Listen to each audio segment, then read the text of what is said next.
are rolling. Hey, everybody. Another great week to be back. I am in great spirits. It's December 12th. And that means that the Medicare annual enrollment period is over officially. Now we're just dealing with, the ACA deadline here, trying to renew our book of business and help all those people you can until the 15th of December, trying to get some 1/1 effective dates out there. Yeah. Still dealing with that. And fun fact, we also have our big Agent Boost Christmas party going on a little bit later tonight. So it's a Christmas-themed luau, Hawaiian, it is Polynesian crossover. It's going to be great. Amber does a great job for us. Shout out to Amber. She has put a lot of time and planning into this. This is her jam. Only thing better would be some snow. Yeah. Yeah, I mean, wouldn't that be a novel idea? In the mountains. Yeah. Let's keep it in the mountains. No, I would say even here. I mean, if it's going to be 30 degrees and suck all the time, at least if it snows here, we don't have inversion. And I don't mind shoveling the driveway. I like the snow. I like driving in the snow. I love driving in the snow. It's great. It's a mood. If I'm going to live in stupid Utah where it's cold. One of our agents that we hired from out of state, she's counting down the days till she has to drive in the snow. She's very, very concerned about it. Our agents out of state? Yeah, she just moved here. And I was just wondering. I met her in the elevator for the first time. One of our W-2 employees. I'm like, how are you today? She's like, I'm very worried about just driving nervous. In the snow. I'm like, okay. It's reflective. I've lived here my whole life, and I'm like, damn it, these people must have just moved here. Right. As I'm trying to get out of the way. California license plate or something. Get out of the way. Yeah. I this time of year, being December, I love the snow. So there's nothing better than cruising in, your truck, SUV, some Christmas music on, in the snowstorm. A bad snowstorm, the worse it is the test of a true Utahn, of a driver. And rear wheel or front wheel drive. Yeah. Big difference. Our Christmas party 3 years ago when Amber was first new, after the Christmas party, was one of the worst snowstorms you've ever seen. I know. I had to drive her home because the car wouldn't make it in that snowstorm. There was a couple people who were like, caught off guard by that. So, that'll be funny. It is something we've noticed. There's a lot of people relocating here. Yeah. We've probably griped about it in previous episodes. There's a lot of growth in our marketplace. And, a lot of people not ever experienced that. So but the Agent Boost Christmas parties are quite legendary for Christmas parties, I would say. Been to a couple. It's a good time. They are better than the average company corporate Christmas party. We have the DJ. So we have a DJ coming tonight. Nice. We have a lot of food, a lot of drinks. I personally did some of the shopping for the drink requirements, the recipes. It should be fun. A lot of games that we play here. And I told somebody it's something between that movie Office Christmas Party and like a really lame, whatever. It's from somewhere, The Office. It's somewhere in the middle. Somewhere in the middle. I would agree with that. It's probably accurate, right? Yeah. I was telling Messiah about the Christmas party. Like, it's going to be, you're going to have some wilds happening, and then on the other side, it's going to be like your family get-together dinner. It just kind of depends. There's going to be people in the corner watching, being like, "Oh my gosh!" There were some wild cards that have built themselves a name for themselves to become local legends within the company. But there will be a few hundred people here tonight. So we'll have a great time. So we're prepping for that today. But we were kind of talking about, well, should we do an episode or not? And we're like, yeah, of course, we got to pump out another podcast episode. So, anyways. A lot of fun happening. We're somewhat relieved that, one of our big pressure points is over for the moment. We've already been heavily planning out next year. We're kind of at the tail end of the stretch of OE for the agents who write, ACA and marketplace plans. I guess by the time this airs, open enrollment will have just ended as far as getting a 1/1 effective date. Still continue writing on. Just the rest of those policies that you write are going to go for a 2/1 effective date after that. But keep up the good work there.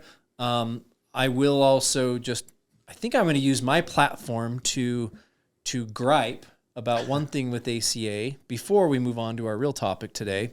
And this has been something that is going to hurt our company to the tunes of hundreds of thousands of dollars, if not more like to the millions.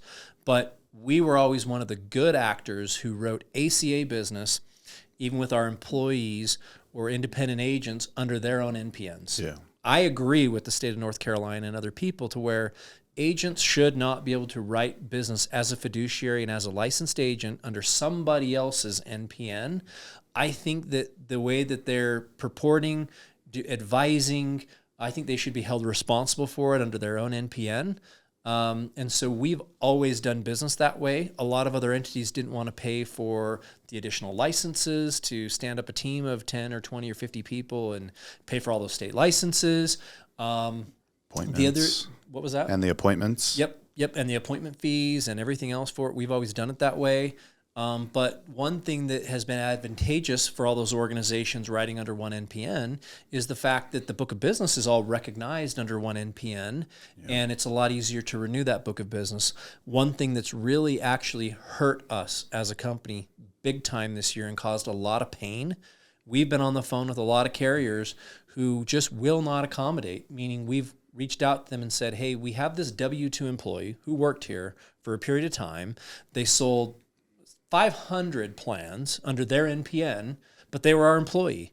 And we want to move that book of business over to us, the company, because that's our policy. And we're trying to use our retention department and our resources to get in touch with that member and renew their coverage and make sure that they have coverage in place and the coverage they expect for January 1st. Yeah. We've not been able to go in and renew all those policies easy because we're not showing as the NPN attached to that policy. We've had to try to get that consumer on the phone one by one and call into the marketplace to try to get them to change and update that NPN and agent of record there and transfer the business to us and be able to service that client.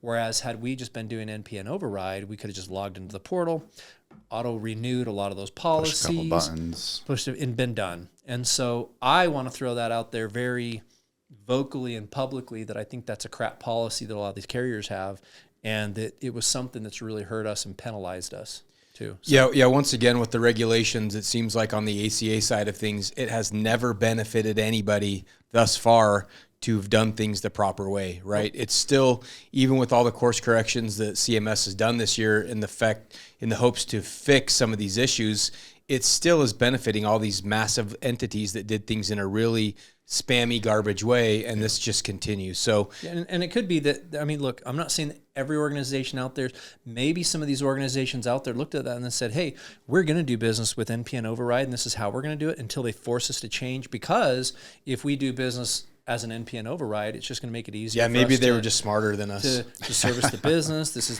until the carriers force us to start appointing all the. Why are we going to pay the fees to appoint the agents to sell the products when I don't have to? It's easier to renew this way. Why are we going to go do it this expensive and painful way when until I'm mandated to, I'm just going to do it this way? There's got to be a way within Health Sherpa or whatever platform that you're using to go in and renew that, being it, is your technical book of business. Carrier policies typically that won't allow for them to do that. Yeah, you'd think. So there's still a lot of smoothing out on the ACA side of things too. And, if there's anybody out there listening, we're doing what we can, sending emails, reaching out to folks, going to be participating in some of the, conventions like the NABIB convention and things like that. But if there's anybody out there that has some connections to these future decision makers, we'd love to throw our hats in the ring and have a seat at the table to help kind of smooth out some of these policies and procedures that make no sense. And in the meantime, what we're finding very frequently, just, look, I'm not throwing myself a pity party. So disclaimer, I'm not being like, oh, everybody out there, cry for Dan and Agent Boost. He lost some money on this or anything.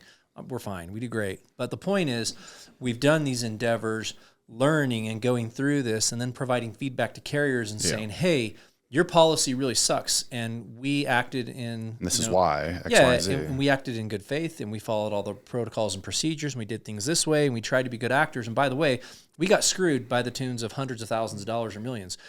We never get made whole on that stuff. Nobody comes out and says, oh, you know what? You're right. That's a bad policy. Here's all that. That never happens. We just tend to keep taking our lumps, keep getting our butt kicked, figuring things out the hard way, and there's never really any reward or offset. So you're all welcome out there, that we get to, kind of be the guinea pigs and find out all the things that are broken and wrong, air it and do all the grievances. And, maybe someday you get a gold star for doing it right. Exactly. We've gotten a gold star. Well, for me overall, the ACA, before we move on, is just in a really interesting place because, over the last year, a lot of entities identified it as an opportunity to move into, to grow, that it was viable. And then we've had all this chaos over the past year of the fraud, waste, and abuse especially. And then CMS has come in with some corrections that haven't necessarily been very easy or appropriate or helped any of those issues. They were very reactive. Yeah. And they did need to do something, but they were very broad stroked and very aggressive reactions. Well, now what I'm seeing is I'm seeing a lot of entities, not us, but a lot of other entities that were dipping their toe in the ACA space, and now they're retreating again, right? Like, you have no a change in the thanks, administration. Yeah. There's some uncertainty with, you know, what's going to happen in the future with some of these subsidies and things like that. Plus you have all these headwinds, and it's a little bit unfortunate. Fortunate for us because, you know, we'll take less competition, but there's been some developmental struggles on the ACA, and you look at even the results so far, we are already seeing a lot of data points, and shout out to our friend Sam Melamed that, you know, provided us with some aggregated CMS data that shows that year over year, the enrollments done on the ACA are down very, very significantly. Right. And all of this is especially in FFM states. Correct. Yeah. Especially in up on the state-based exchanges. We'll just talk about that real quick. Yep. And down on the FFM, but overall still down quite a bit, 29-30% roughly year over year. And a lot of that is due to self-created, self-inflicted wounds and difficulties helping these people. And again, it's just not efficient. There's a lot of, I still think when you look at all the lives and how many less people are getting enrolled, those are actual people with insurance policies that are not being renewed. And, you know, you wonder what they're going to do going forward. Well, and you see, you know, with all these, the FFM specifically being so far down, is, you know, a lot of these entities that were doing it the wrong way, they're no longer in business. That's because they can't do the three-way call, or they don't want to take the time to do so because they did all these digital enrollments or whatever the case may be.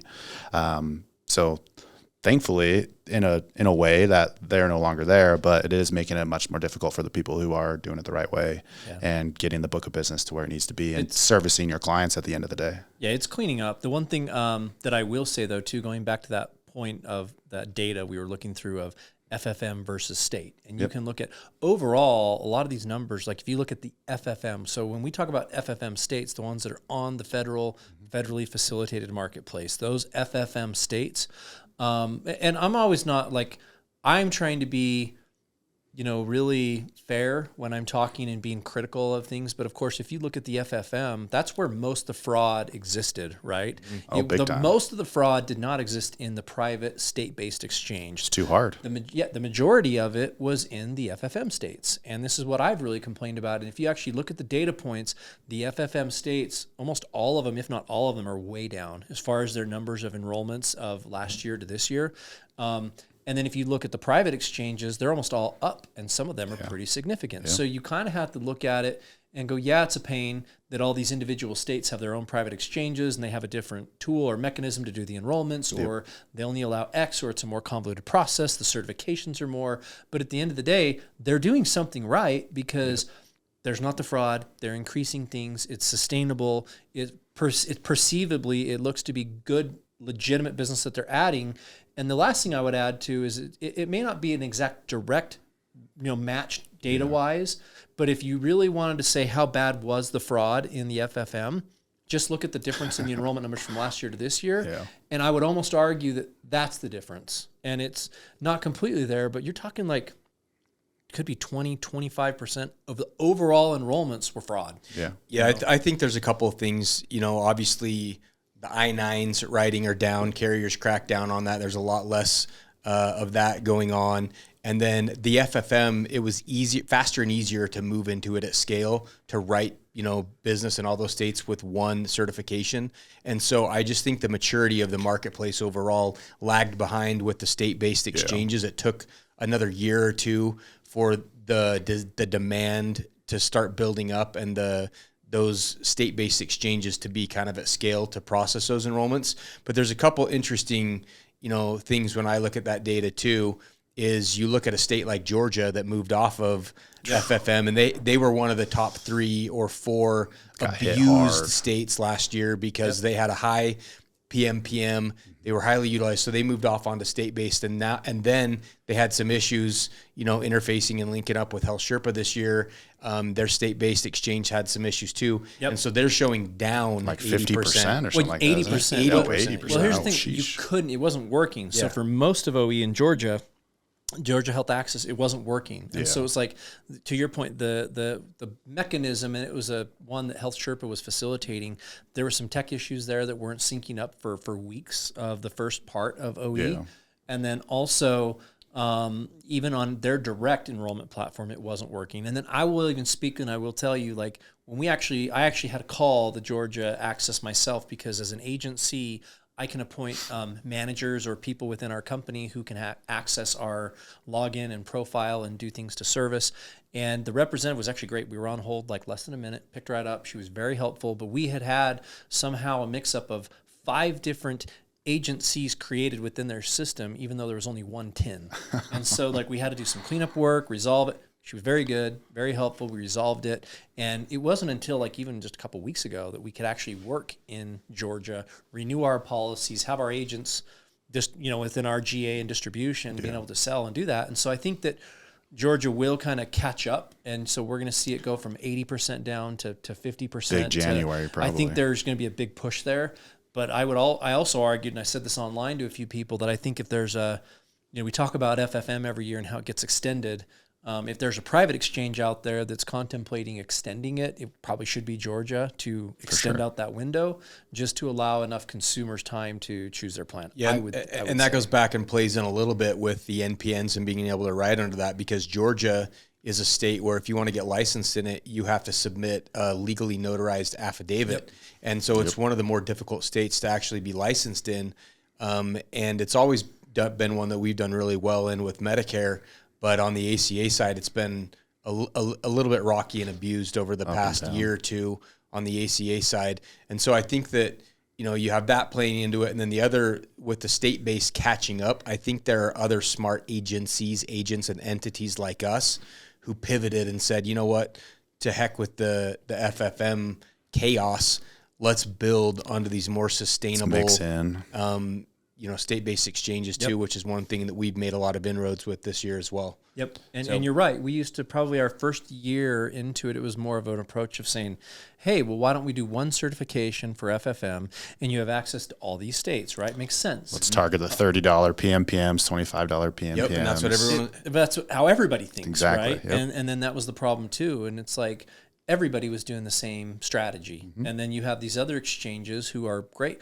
Look, there's some of them that have some that have a 10-hour certification plus, like Colorado. It's like 10, 12 hours of certification to do it. There's other day work pains for some of these other private exchanges. But like I said, at the end of the day, I think that's in some ways a good, reasonable barrier of entry. And if you make it more difficult for people to do business there, you're going to weed out the people who really aren't that serious, who are not that, they're not fly by night. Yeah, they're not professional. And so there is something to be said about that element. Well, and all of this will play into what we'll talk about the last half of the podcast with you, AJ, is the lead generation aspect of it too. So before we move on from that, I just wanted to kind of align with all this other stuff and CMS and calls.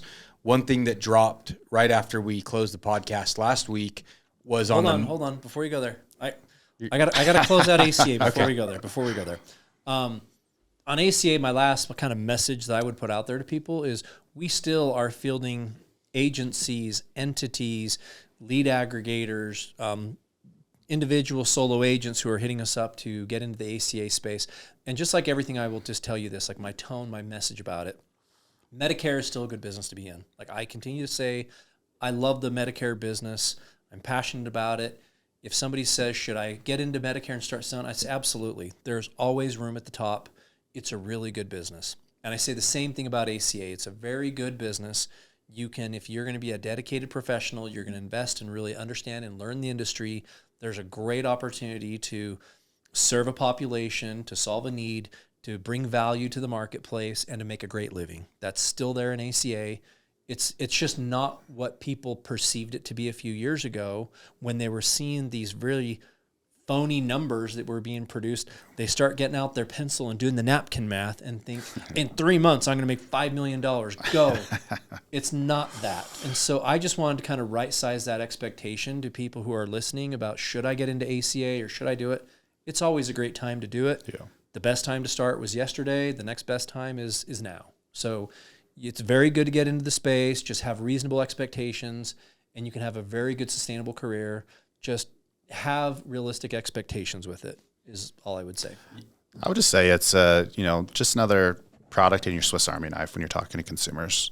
Yeah, we've seen agents. We have 2 personal friends who we've seen grow books of hundreds, almost 1,000 ACA policies just this year by doing it, the right way, following, our advice and things like that. And so, yeah, there's absolutely still a lot of opportunity there in that space. So, but it's brick by brick. Yep.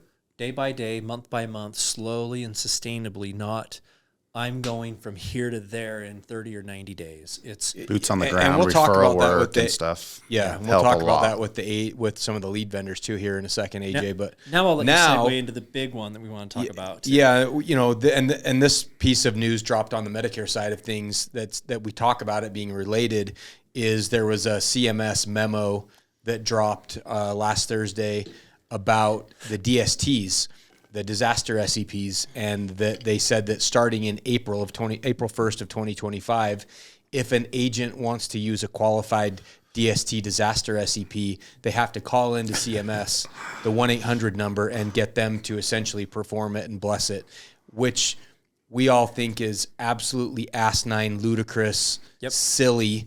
So for the record, that's our position officially. Yeah, asinine, ludicrous, silly. Quote us on it. And I hate it for many, many, many reasons. Number one, there is an undercurrent of CMS is under some pressure with some of the carriers of finger pointing with a lot of disaster DST usage over the past 4 years. And just to kind of dig into it of a brief history is DSTs really became exponentially used during COVID. Yep. And for a while there was an actual COVID DST that ran for about 8 months to a year. Trying to remember. Seems like 2 years. It was just like ongoing. No, but then there was a transitionary year after it where what happened was CMS officially said, okay, the COVID SEP is dead. Everybody had been using it, and in our opinion, but like backing up more context, right? When COVID, schmovid, when we were all in COVID years, like what was it, 2020 or 2021? 2020, yeah. 2020. When it dropped, it was kind of like, hey, we're all going to die of this plague. So if you go outside, people can't go to the local Walmart store and talk to an agent. They can't go, meet with their financial planner to discuss like their Medicare options. They can't go get serviced, obviously. And so the idea was if you were staying at home to stay safe and stay isolated or whatever, because you don't want to get, COVID, then we're going to open up this disaster code for you to use and pick your election because you stayed hunkered down during that time period. That was like the logic, right? Correct. Because it was harder to get in contact with your agent. Yeah, and at that time, from my perspective, looking back, being in the industry, Dan's been in 17 years, I've been in about 16 years, it broke open the enrollment period, and we basically effectively did not have election periods that were honored anymore, or were very difficult, because it used to be rare that you were writing a lot of business year round. But because of that, and because it almost kind of fundamentally changed and altered the industry. Well, because think about it. So you used to have cycles, right? And if you've been around for a long time, you had a cycle of like, AEP is like my busy time of year. It's the be all end all. It's 80%. I'm going to write all my business from October 1st in that pre-AEP period to the 15th, and then the 15th to the 7th. That's when I'm going to write 40-50% of all my sales volume for the whole year. Mm-hmm. Then I'm going to have OEP, which kind of went away for a period of time and came back again. The open enrollment period from January 1st to March 31st, which is busier but not as much. And then you have April through October, which is, if you're Humana, you call it Roy. If you're rest of year, and if you're everybody else, you call it lock-in, right? And so you have these terms for that time, and it was that natural and the cycle. lock-in was supposed to mean your business was locked in, right? Like, and the only you're locked in. You can't change the plan. It's people turning 65. T65s and SEP. move SEPs. New movers, yes. LIS, gain in status, duals. You're working people in facilities who are entering or exiting a skilled nursing facility. But let's just be honest, for any regulator or people listening, brokers, like you give people, just like your tax code, if you give people the rules and the playbook, they're going to look at that and analyze it and go, okay, here are the rules of engagement. Here's the rules that I play by. I'm going to follow these rules. Now I'm going to go find every single way to sell as much as possible and do this, but I'm going to follow these rules. They're always going to find a way. Always. They're the Raptors we're the Raptors testing the fences from my Jurassic Park just reference. They were testing the fences for weaknesses systematically. They remember. It's just like what you say with, commissions. Look at your comp structure, and I'll tell you what your agents are going to do. Correct. And so what happened was you've had CMS adding SEPs for the past 10 years. Right. Then you've had this disaster SEP. Then you had the LIS change in status, the low income, the Medicaid quarterly status. It fundamentally changed it to where the business for year-round. It was essentially year-round now. Open. Now, it's been interesting to me that there is an undercurrent of CMS battling with how these carriers have used the DST usage, the disaster usage, over the past 3 or 4 years. Right. And CMS is trying to almost go back to the carriers and be like, what? You guys were doing what? You guys were using it like that? Oh, we didn't know that. And it's like, this is the problem you created. And then not only that, CMS changed the disaster code from COVID, and they specifically changed the definition to say any county, state, or FEMA disaster code qualified. Now, that opened it up, especially during COVID, because we had county disasters that are probably still declared. There's probably counties in California where I'm sure they're still saying there's some sort of COVID disaster.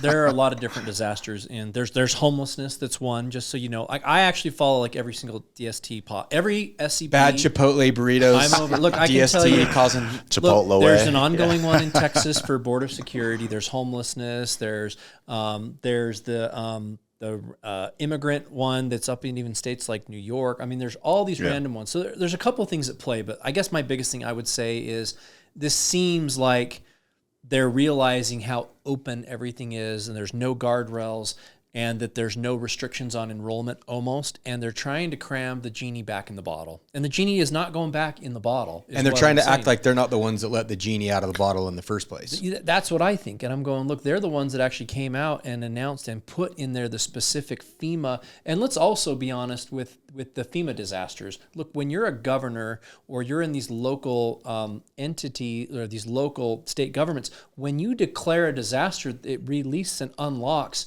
FEMA funding in many circumstances, right? So if you have like a hurricane that happens and you declare it a disaster, then there's federal funds that you get as a governor to help assist with the problem. So it behooves you to declare FEMA disasters. Like we have FEMA disasters declared for drought out here in Utah. Sometimes there's FEMA disasters or other disasters declared for the natural gas shortage last year in the South when it was cold. So these disasters get declared. And there's all these different inner workings and different parts of the government where you're saying, well, yes, as a governor, obviously this is a disaster. There's a hurricane here. We need to declare it. So you get that extra funding from FEMA and those extra resources. But then a byproduct of that is the way that it was written. Now, because of the FEMA disaster, that's now a special election code for enrollment. Correct. Well, when people declare disasters, county, state, and federal, it essentially circumvents typical processes in the government, right? They have a lot less red tape that they need to go through to get funds approved. They can move money around.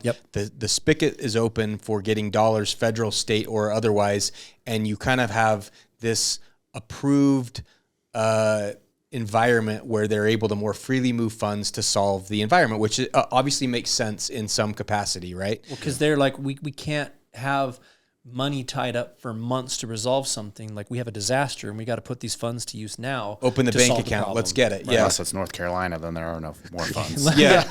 Unless you're North Carolina, you're SOL. We're out of money. So we basically That's CMS, not funny, by the way. No, I was joking about it, but we love it is not funny for the people in North Carolina. Yep. We were just out in Nashville right before that happened. So Rough. yeah, rough one. The disaster SEP, it looks like they're trying to close that loophole, which from my standpoint, just shut it down or don't make it be a thing, or just change it back to the way it was pre-COVID. But this idea that they're going to make agents call in to a CMS rep on the phone, I hate it for many, many reasons. One, it's inefficient and redundant. And I don't like all of a sudden this new move of CMS trying to hire and scale call center agents in 2025.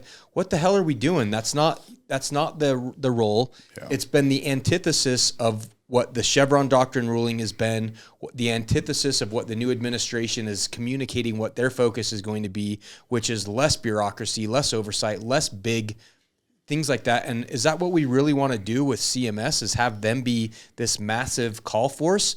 Because I really feel like it takes power from the agents. And I think it's part of this implementation of their long-term strategy of weeding out the agents. Yeah. So I want to chime in there too and go and kind of tack on to that, in the sense that, like, look, we have the experience of calling into, for the marketplace, like we have to call in. It's really hit or miss. Where it stems from. Occasionally you have a good interaction. The person's sharp as a whip. They're great. They're on it. They're very helpful. You have short wait times. It's a great experience.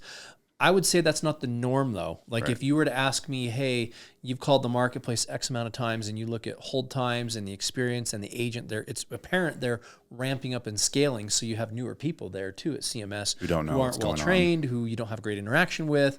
And so that's happening as well. So if I go, oh, yeah, I want that to be my future, where you're having the agents having to get on three-way calls with CMS all the time, I hate that idea. Yeah. And also, to your point, they're having to they're wasting tax dollars, in my opinion, the carriers are already having to spend, that the market already has that solution in agents being able to write and service the client by using that DST. So now you're just having to double pay. Correct. And now hire on more people internally to do that. And then I also don't like the precedent that it sets too, because if you're now saying, hey, agents and carriers were abusing this SEP, we're not going to let you do that anymore.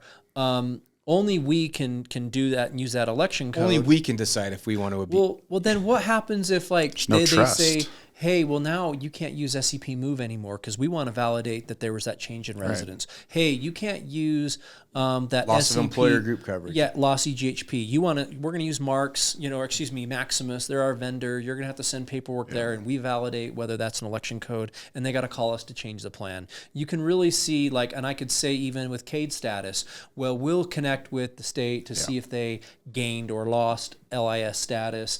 Not you. It just is a step in that direction in which you can see it would push the agent out of the business in a lot of ways. And it's strategic, when you go, we're already licensed. We already have a fiduciary duty to perform these services. We already go through all this training. We go through all this certification. We're beholden to all this compliance already. It's just unnecessary and redundant, and you're enforcing the wrong things and you're growing the wrong things.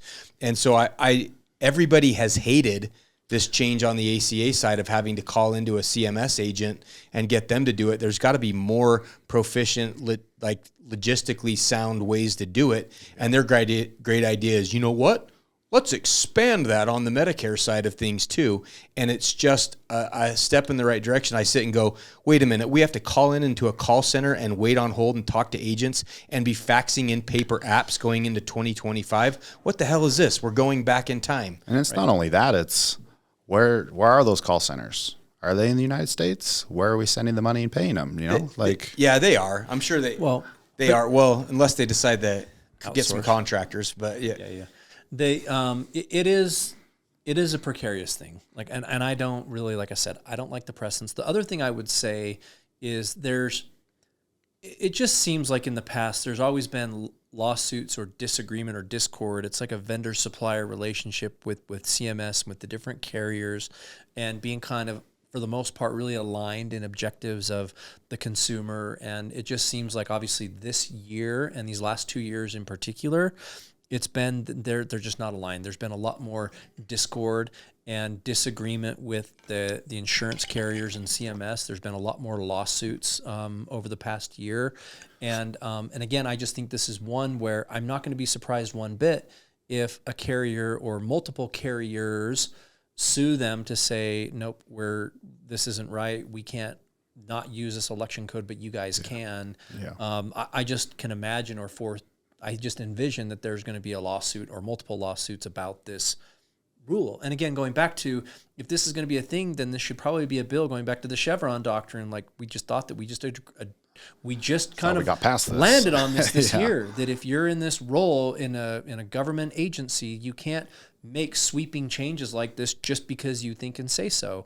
Then you should actually have to run that through Congress and have it be part of a bill and have that be voted on and passed. And then I can live with that a lot more if that's what ends up happening, because that's the correct process, not just because I think this is a problem. Let's just make a big sweeping decision, push it to the market, and have it be so. Well, and that was right on the back end of the CMS 2026 call letter too. It was like, and we forgot this too. Yeah.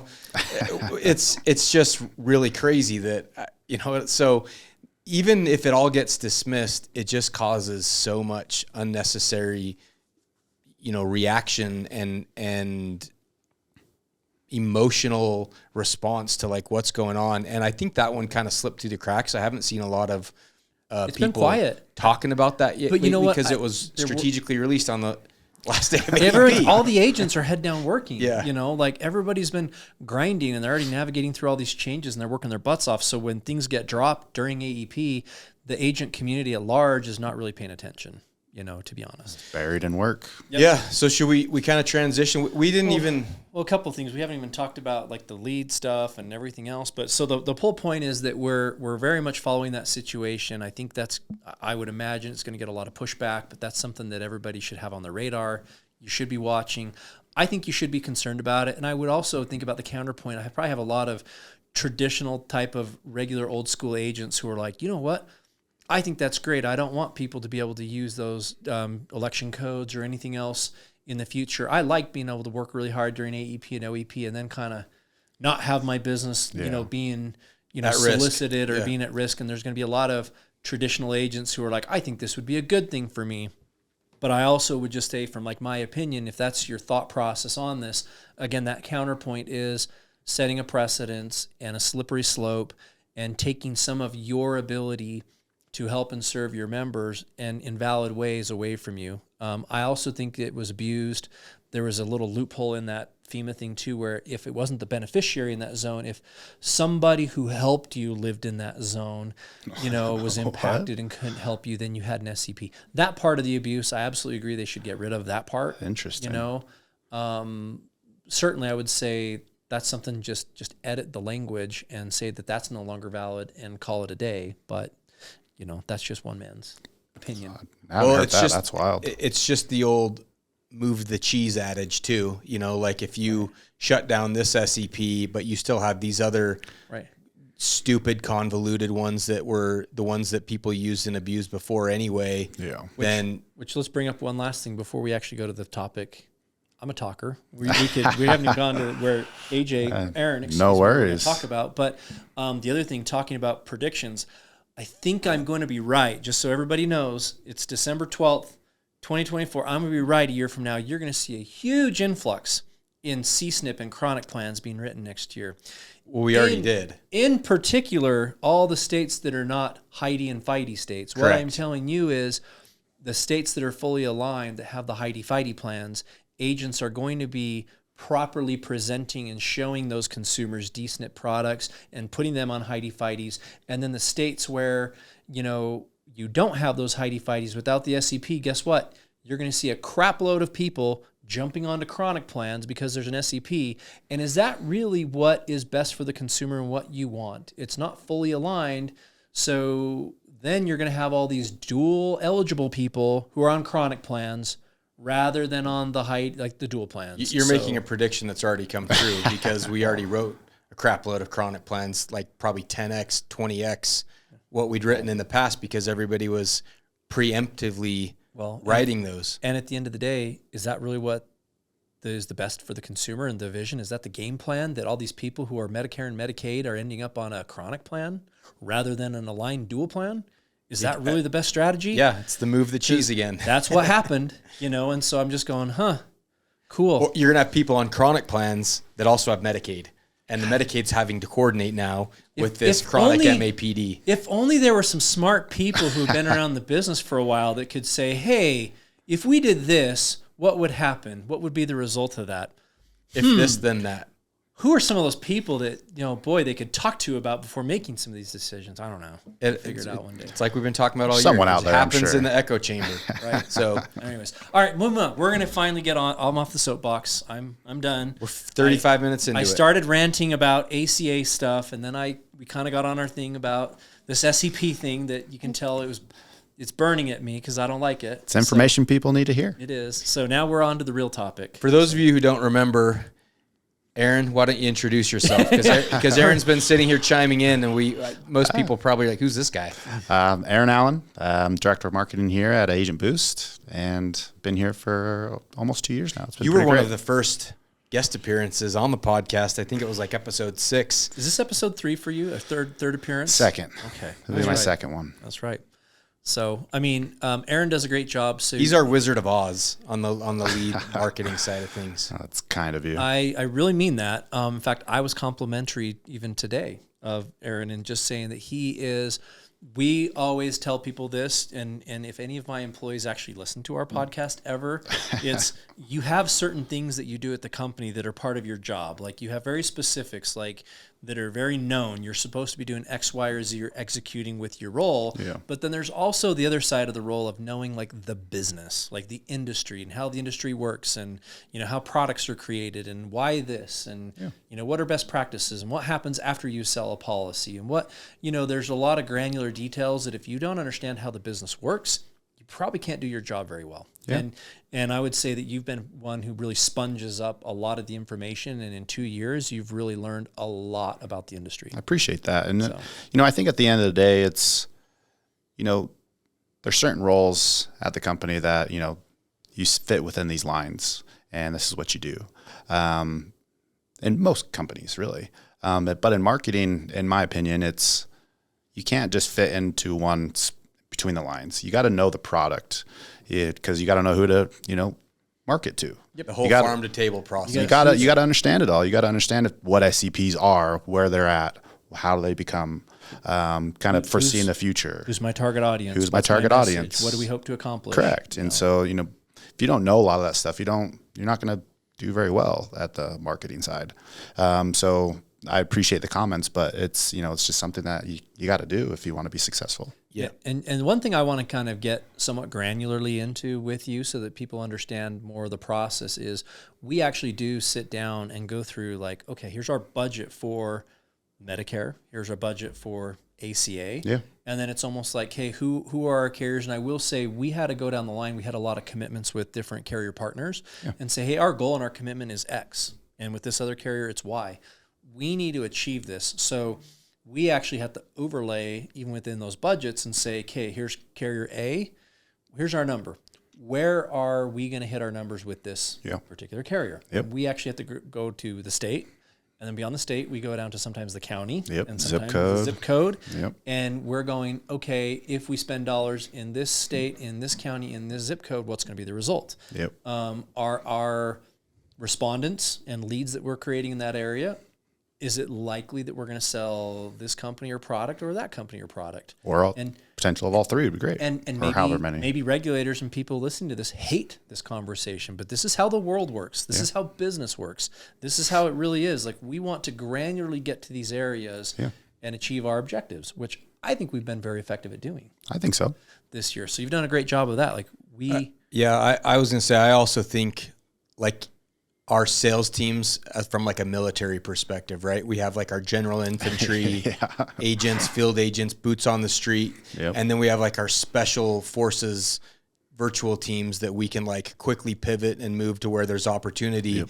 And those strategies have been what's really led us to a lot of growth and success over the past 4 or 5 years. Yep. And I don't think there's a lot of entities that are able to execute on it like we are. Yeah. And you've been a great part of that, being able to identify marketing strategy and react quickly.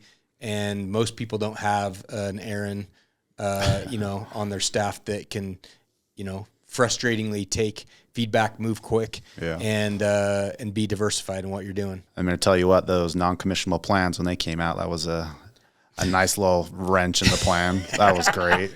You're like, hey, you know what? These zip codes are good, and we're going to sell a ton. And like, guess what? Those insurance companies figured out they were going to sell a ton too, and we're like, we don't want that. Yeah. Our lead buying and lead strategy, this AEP was like the Michael Scott snip, snap, snip, snap. Do you know how painful that is? Oh my goodness.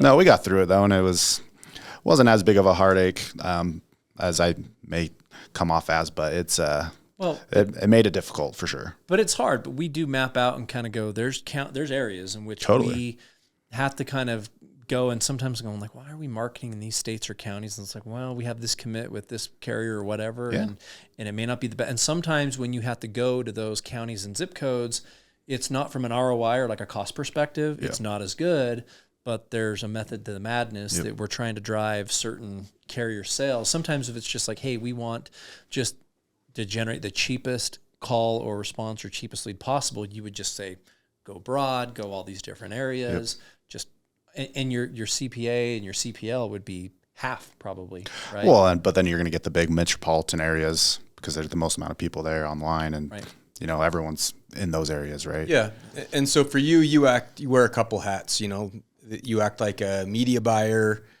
for us. You act like our own kind of a publisher or lead gen specialist in a way, and then also kind of like our call administrator ecosystem. I was just going to say it's not just targeting those specific areas for these specific carriers. It's you got to get those leads to the right agents too. So the routing, the lead routing, and there's a lot of and there too. So solving the lead problem is probably one of the biggest things that agents need help with. That's one of the things that we commonly hear. And we've done it in a few different ways. So we buy leads, we generate our own leads. We have some great lead partners, digital inbound calls, compliant outbound calls, direct mail, but we also in-home pay appointments. Publishers to push traffic to us. Absolutely. Too. We do that.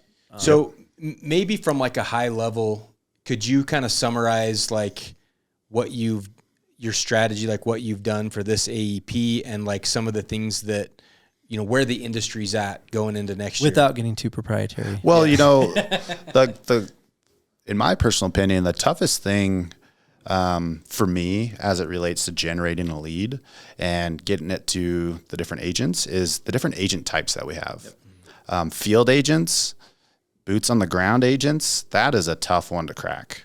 They want one zip code or two zip codes in this particular county across the country, and it's usually off the beaten path, and there's 1,000 people there, 10 minutes. right? Yeah. And so like that one's hard. And so when I look at it high level, it's like, okay, what kind of agent are you? Are you a boots on the ground agent? Are you a virtual agent? Are you a W-2 agent? And then at that point, it's okay. I kind of break the budget down in that way, and facilitate whether I'm going to drive traffic to the website. Am I going to drive an inbound phone call because it could be a little bit more broad, whatever the case may be, right? Web lead that exactly. I can follow up on, or correct. And so and I haven't done anything like that because previous companies, it's just get a bunch of leads, call them, and sell a live transfer, right? Aggregate it. Now it's okay. Now I got to pay attention to who the buyer is, what type of agent are they?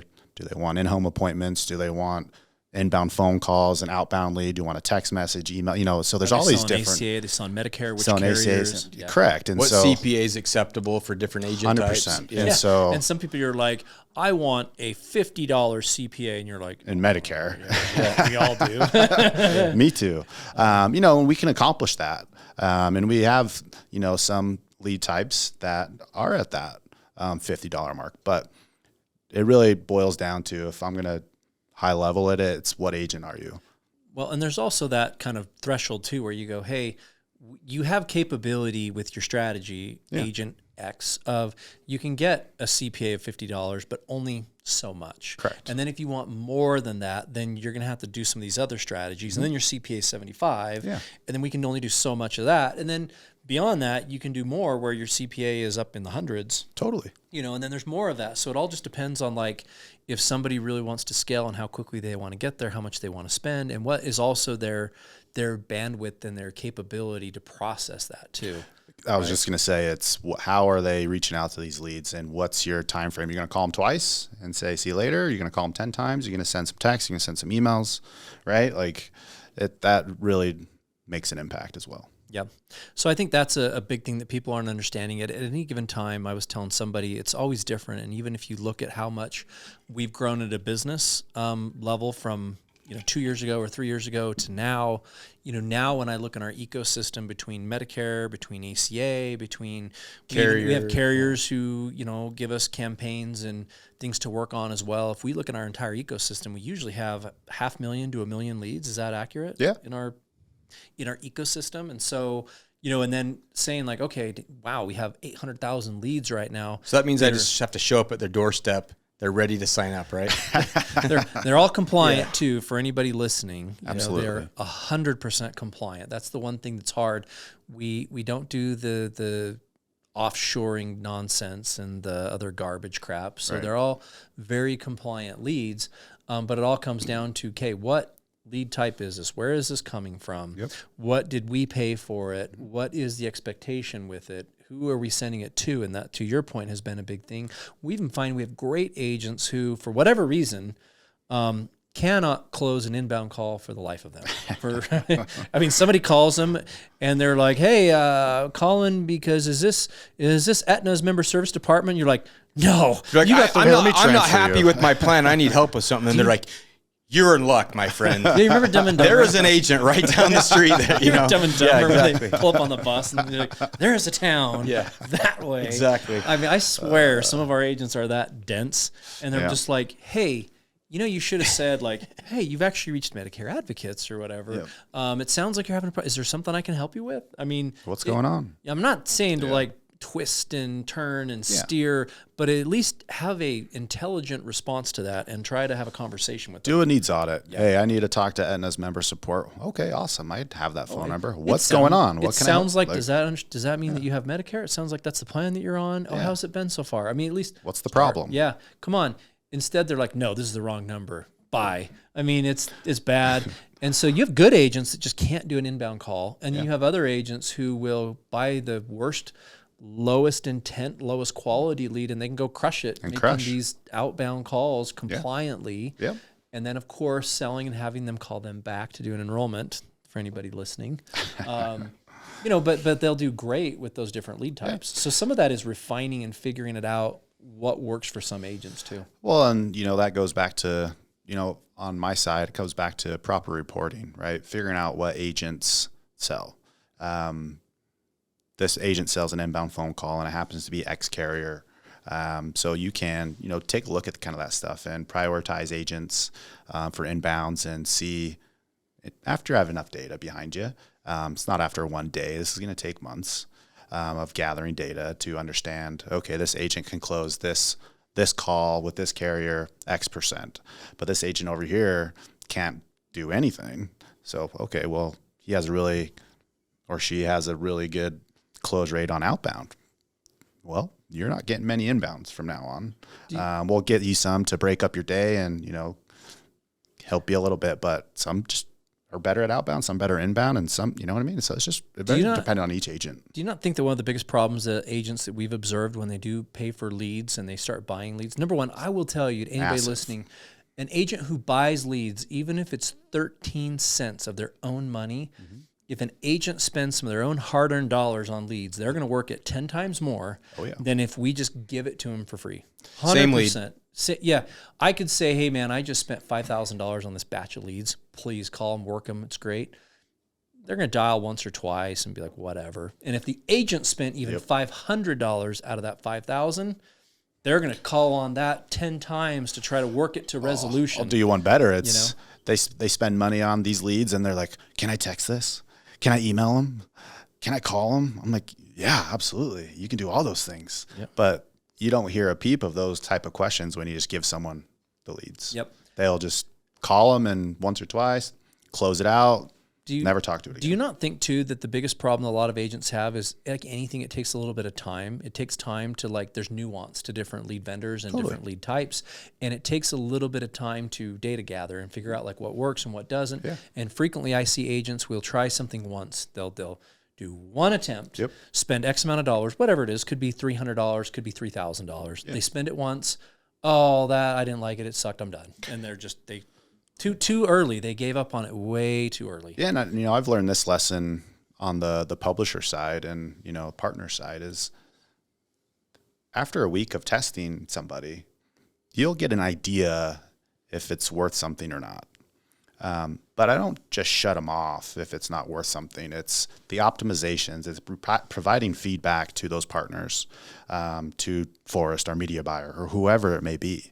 You don't just CMS it and sweeping changes, right? You provide feedback, work with them a little bit, lower your budget, sure, but then refine that data source and optimize it, and then you'll see your conversions rise. Give a little bit more budget, and it works out at the end of the day. It's never a lead is a lead, and they come from many different places, so you just got to figure out what works for those particular agents. Yeah. I'd like to kind of, we don't have a ton of time, but I'd like to describe, we have our call leads, which we have built our own tier 1 team essentially, where, but we've also, we're not going to give away our secret sauce, but we've also used some AI tools on the text and the lead form side of things and on the call side of things to where we have our own fronters that qualify our own calls compliantly, transfer those into our ACA or our Medicare ecosystem. Then we also have like more of a digital lead form, an SEO, a Facebook, a Google side of things, click forms thing that we've built. And then we have some, what I would call partner leads, where we have trusted partners. Is that, am I missing anything of like our overall description of how we're able to? No, you hit it pretty spot on. The only other thing is organic too, that we really didn't. And then field opportunities. We have some like in-home appointments and things like that. Yeah. I mean, look, we touch it all. The only thing that we haven't really touched too much of is, this is getting nerdy, but programmatic type advertising, which is in-home on all devices. Everything that's connected to Wi-Fi, you can throw an ad up on, right? We haven't gone too far down that road. Tested a little bit, but retargeting, stalker ads, we've been there. We're doing that too. So, but SEO is going to be your content marketing, your organic traffic, ranking for particular things that they're searching online. Of your affiliate, which is going to be your third party, driving to websites or purchase leads.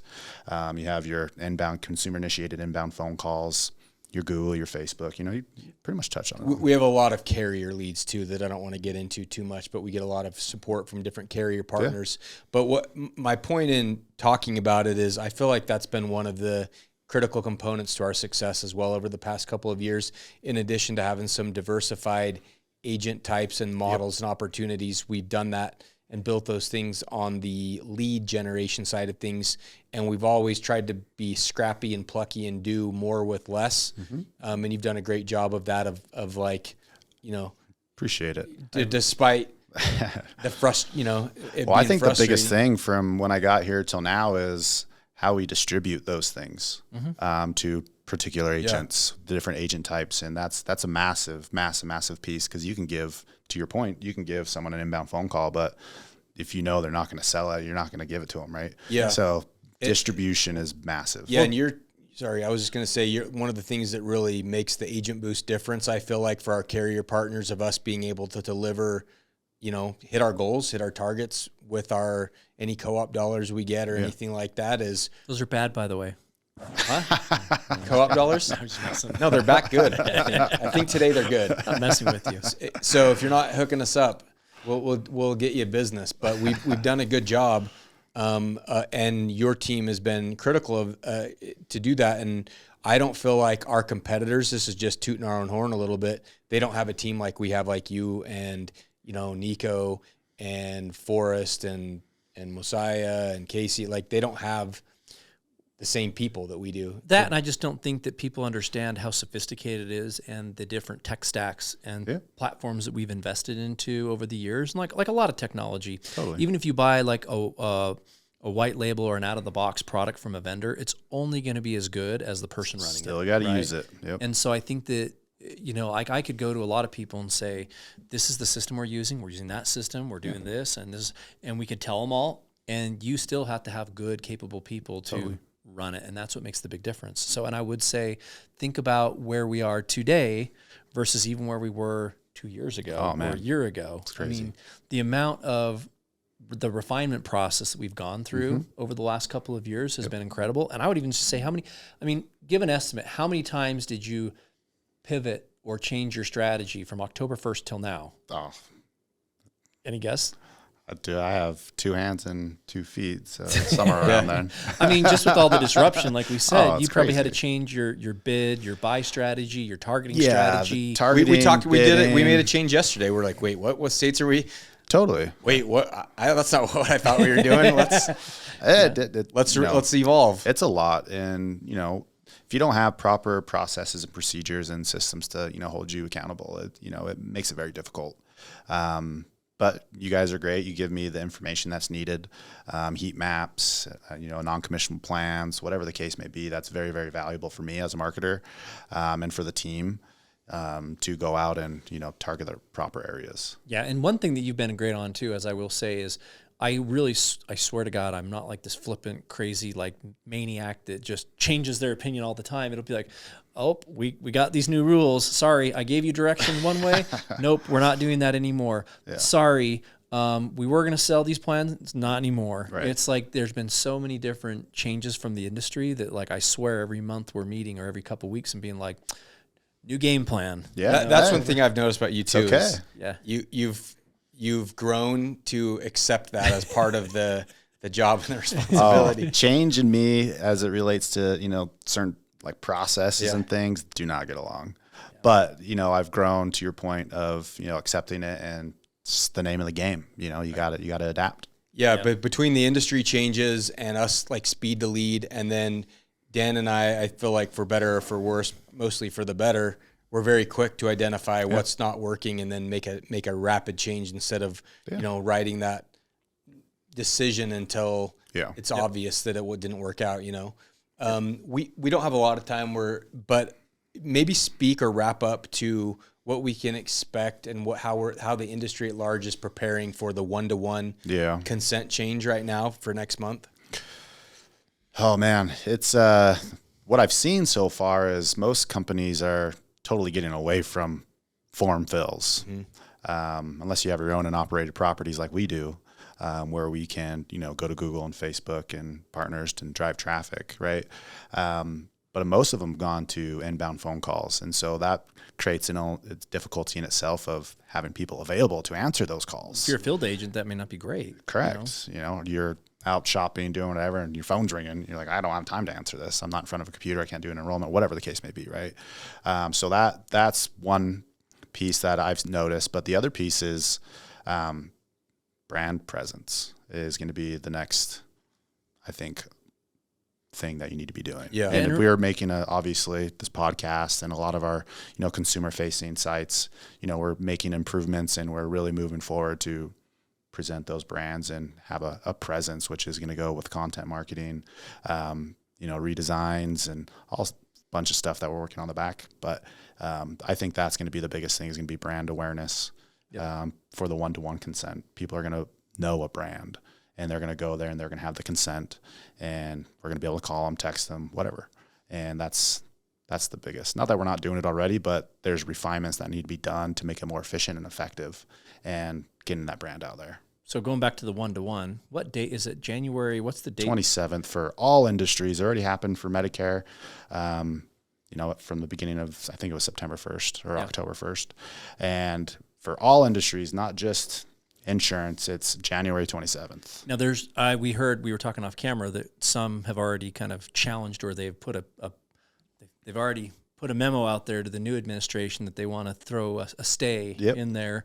and try to have that kind of be reverted. But we'll I got mixed feelings on that. Same. Yeah. I, of all the changes that we've had, I think the lead industry definitely got way too out of control. Yeah. The calling, the international calling, the illegal call centers, and then the lead forms of The marketing partners list. Correct. We have You opt in 2,000 once. companies on it. Affiliates. Yeah, like I always want to run this ad where I have some poor senior that like is about to enter in a form to win a mattress, you know, and Satan's like whispering on her shoulder, like, yeah, just do it. Well, it's and then topical, she's consented to be digitally accosted for time and all eternity from entering that one. And they resell it to 18 different affiliates, and then the person 1,800. Well, and then of course they can never get out of the death funnel. It's, And then people are always re-opting people in, and so they just, to your point, never get out, and which is rough. Yeah, it is. It has been rough. So that's why I think, you know, with the one-to-one consent, I think it's a good thing. And I don't know if would it be easier to get a low cost lead outside of a generated lead of your own property? Absolutely. Yeah, I mean, and we do continue to see the lead cost overall kind of creep up in general across the industry, and it's probably going to continue to increase. That's going to be the trend. Guess what? Like everything, things are not really getting cheaper. Things are getting more expensive. But how valuable is it to fill out a form and, you know, have the one entity that's going to call you? You know, that's invaluable. Yeah, I mean, I'm a different consumer because I understand a lot how things work, but like y'all cut my arm off before I enter my information in on a form, you know, because I'm like, I don't want to get called right now and 50 different times and 7 years from now, you know? So I'm like, you know, it's funny too, like by checking you see the little check box, you're like, I'm not checking that freaking box. And then you hit submit, and they're like, you have to check the box. I see the terms of use when I click on that, and it's like, you have to inception me and make me think it's my idea and grow till I want to do a consumer-generated action to contact you. Well, with the technology these days, you know, people hit our form, they're getting a phone call within 1 to 2 seconds. Yeah. Right? Like, yeah, pretty wild. Like, it's crazy. Yeah. Well, I will say I know you all are very much ADD folks out there listening to the podcast. We're past time a little bit, but I think the next time we get on with you, we'll probably want to talk like more specific and explain like really what our publishers, what are, you know, the different kind of components to the overall ecosystem of the marketing, just because I think that'd be beneficial to a lot of the people who are listening. When we start talking about like, you know, CPAs, CPLs, like web traffic, publishers, XYZ. Everyone exits the video probably. Yeah. They're like, But I think that would kind of help like the breakdown from, you know, almost like how do you make the pencil and how does it actually turn into a pencil, you know, and explain all the different components in the actual lead ecosystem. I think that'd probably be beneficial. Oh, absolutely. A lot of things get lumped up underneath one word or one acronym, and there's way more to it than just that. Yeah, but overall, I would say, just to toot our own horn, we have a great ecosystem. I feel very confident. It's one of the pieces of the business that I actually feel very comfortable knowing and entrusting you with our tech stacks, our ecosystems, our leads of where we're sourcing them from, that they're compliant, that they're going in good trees and routed to the correct agents, and that we're being very good stewards of those leads and the routing. I feel very comfortable, and I think we're in a good place. Appreciate that. So if you're an agent, dude, leads are the lifeblood of your life. I mean, they are the lifeblood of your business, and I feel like we have a very great, you know, supply demand for all of our agent distribution. And if you're a carrier partner, that's how we're able to execute and maximize on those dollars and help get you the business. Yep. All right, we'll end with that, man. Appreciate it, guys. Thanks, guys. Thanks for the Until time. next time. Agent